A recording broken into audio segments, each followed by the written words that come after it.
What is the most iconic location in Fallout 76? Take a second. The Rockhound? Tanagra Town? Watoga? No. In my opinion, it has got to be the Whitesprings Resort. This location not only has a distinct style and color palette, but it's also the preferred place to farm legendaries, drop your nukes, and join in on the in-game economy with your shops. For all the time we spend hanging around the Whitesprings, I'm guessing you have never dug that deep into the story of this, the most iconic location in Fallout 76. It might surprise you because of how lifeless it is now, but the Whitesprings after the Great War was a sanctuary for the guests and workers that were staying and working there when the bombs fell. So who were these survivors? Why did they have to leave? And where did they end up going? First, let's start off with some in-game backstory on the Whitesprings. One of the loading screens talks about the Whitesprings' early days. Built in 1858 and named for a natural sulfur spring on the grounds, the Whitespring was famous for its southern style and sulfur springs. The Whitespring Resort had a long history of business with the federal government and counted sitting US presidents among its guests. Unfortunately, the facility came under great financial strain before the war. The Whitesprings ceased to be profitable around 2065 and was forced to sell much of its surrounding land to generate funds for operation and back loans necessary for renovations and upgrades. We'll be talking about those renovations here in a second. The selling of the land didn't go very well. Here is one of the higher-ups talking about what happened. General Manager James Wilcox, the Whitesprings Intramail, 7/20/77 Homesteads. Disappointed to see the homestead reports for Q2. Out of 100 lots, we've sold 5, and not one housing start yet? Homestead is the financial linchpin of this initiative. We didn't sell half the hotel's land for nothing. We need that revenue to prop up capital improvement loans and just to keep the investors on board. If they catch wind of this, that's all going to come crashing down. Like I said, the selling of the surrounding land was important for many of the upcoming renovations. Speaking of renovations, let's go over the Whitesprings 2080 initiative. Announced in 2075, about 2 years before the bombs fell, the plan was meant to revitalize the fledgling resort and secure its place among the world's premier vacation destinations for generations to come. The Whitespring 2080 initiative included homesteads, or luxury real estate with all the amenities of one of the world's greatest resorts. The improvements to Spring Hill, Whitesprings' celebrated golf course, redesigned for a new era of sport, business class promotions, which are elevated services for corporate clients, including conference facilities, local planning, and corporate promotional opportunities. Modern Heritage, which would completely refurbish guests' rooms, suites, and cottages that meet the needs of the modern traveler. And of course, automation, including the Ironclad service, hospitality perfected with the very lasting service and security of robotics. So those are the renovation plans. Let's go over some of the consequences of these renovations and the Great War. Inside the candy shop, we can find a terminal that gives us an update on the upcoming renovations. Staff Bulletin 2077. I wanted to take a moment to thank everyone who attended last Saturday's listening session. As most of you are aware, the Whitesprings has not been profitable in over a decade. The board still believes that the initiative represents our best path forward, and has decided to move forward with the current plan. For the second half of this year, the homesteads continue to be advertised in regional and national media. Remodeling the Spring Hill continues under the direction of lead architect Ryan Ansley. The course will open up for an exhibition tournament this fall. Ironclad service robots have replaced the remaining security and groundskeeping staff. Over the next few months, robots will be phased in to replace personnel throughout the hotel. All staff are to assist in training the replacements. Report any further customer service incidents to your supervisor. Several business class promotions are currently in the planning stages. More details to follow. Modern Heritage renovations remain scheduled for January 2079. No reservations will be accepted during the renovation process.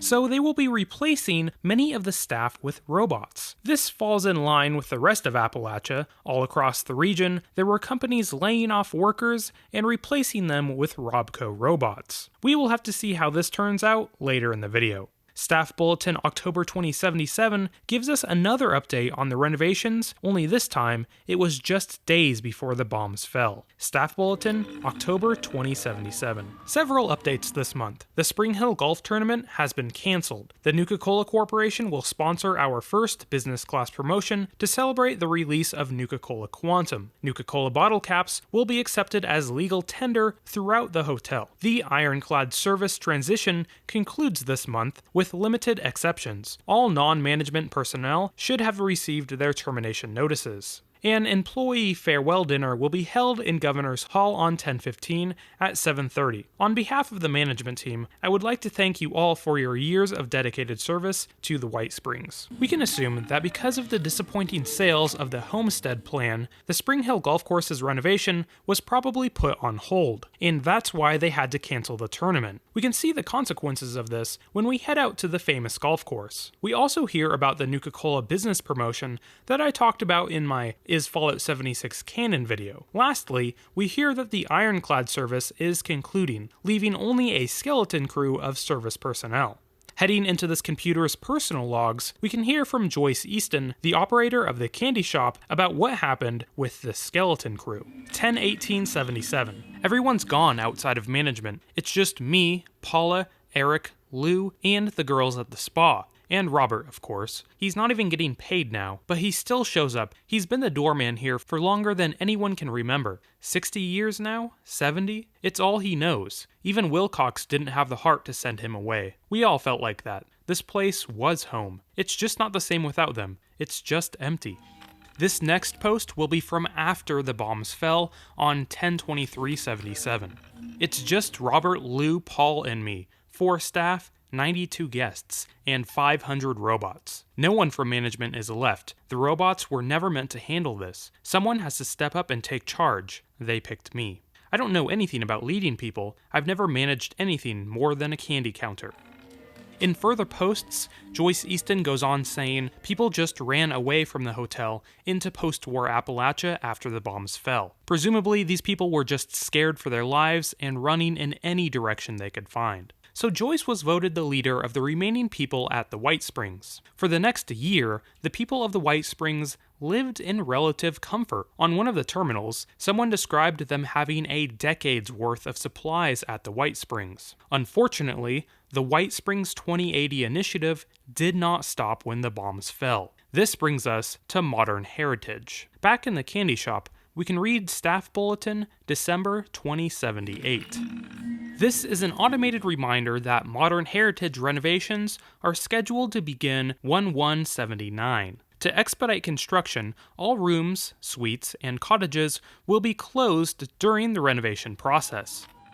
This post reminds the staff that all of the living areas will be closed automatically, and we will find out later that they will be forced to leave the property entirely. On the desk of the general manager, we can hear about what the workers were planning on doing about modern heritage. And recording. All right, what are we looking at? I've got nothing. Really, Lou? Really? You set up the damn things. Don't tell me you don't know how to hack them. Can't you just shut them off or keep them from turning on us? There has to be a way. Paula. No. Really, no. I'm sorry, Paula. We've tried everything. Not just me. Every guest who can work a terminal. We've been locked out. We're getting kicked out, and there's nothing we can do. Paula, how's the training going? Friedrich's classes are a joke, but the guests have been pitching in. The Warrens picked up a few things on safari. Sergeant Tomlinson's been teaching marksmanship. Tomlinson? That crank who thinks the communists are bugging his room? Yeah, best we got. God. At least people have been stocking up. The all-you-can-carry shopping spree was a hit. No one turned that down. Anyone have anything else? Robert, how are things? Keeping on. Good. The gala's on Sunday. So, this may be our last staff meeting. Whatever happens, we did all we could this past year. I couldn't have done it without you. Thank you.